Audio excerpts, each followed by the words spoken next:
Despite significant progress in poverty reduction, inequality has constantly risen. Today, the richest 1% own as much as 50% of the world's population. Inequality has become one of the greatest obstacles in achieving the Sustainable Development Goals of the United Nations 2030 Agenda. Therefore, the German Federal Ministry for Economic Cooperation and Development has initiated the Inequality Challenge, a fund that supports innovative approaches to reduce inequality and support the Leave No One Behind principle of the 2030 Agenda.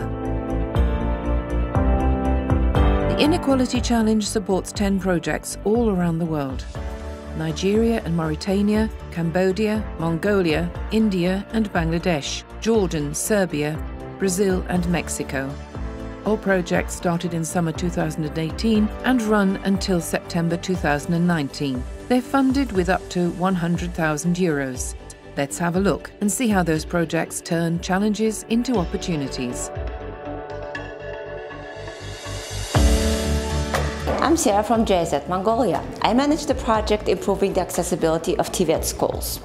Through a smartphone application, we provide the schools, even in the remotest parts of this country, with the possibility of self-assessments. And so already this summer, one TV at school will have improved its building's accessibility. Hi, I'm Professor Malabika Sarkar. I work for Black James Beacon School of Public Health at the Black University.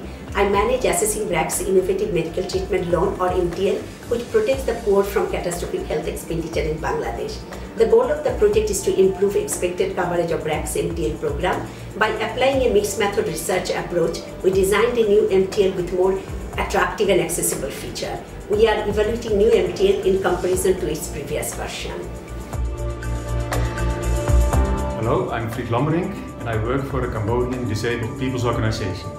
I'm the team leader of the Disability Data Application project in Cambodia. This project supports disabled people's organizations by collecting disability data for advocacy. The app profiles persons with disabilities, including their needs, and transforms data into graphs, maps and dashboards. Hi, I'm Dipayan from South Asian Forum for Environment, leading the GIZ project on water farming.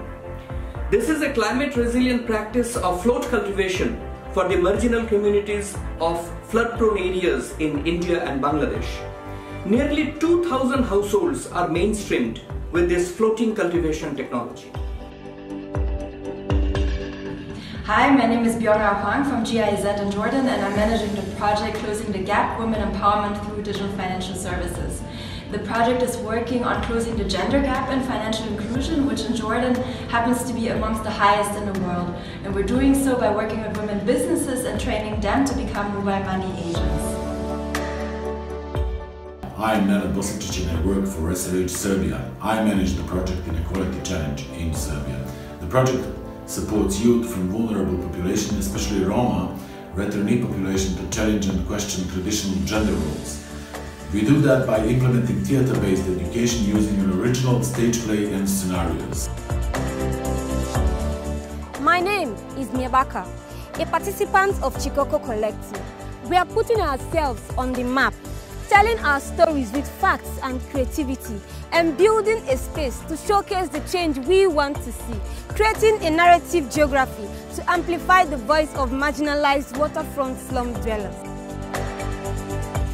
Je m'appelle Babou Boubakarsi, je suis employé à la GIZ responsable de la mise en œuvre du projet des déchets revenus en Mauritanie. Le projet soutient en effet les femmes vulnérables à travers la fusion, création d'entreprises et recyclage des déchets plastiques. Nous appuyons à cet égard un vaste groupe de femmes issues du milieu pauvre à s'intégrer dans le développement de leur commune.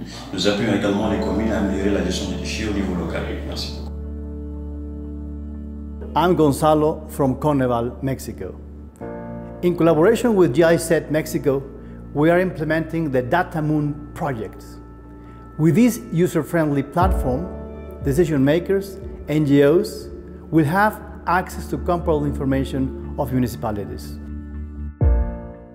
Hi, I'm Samantha Federici from Oxfam, Brazil. I'm involved in the Fair Share project, which aims at changing the public perception on taxation in the country. By developing an interactive tool, we'll show people how unfair our tax system is and the real value that taxes have to finance social policies for the poorest.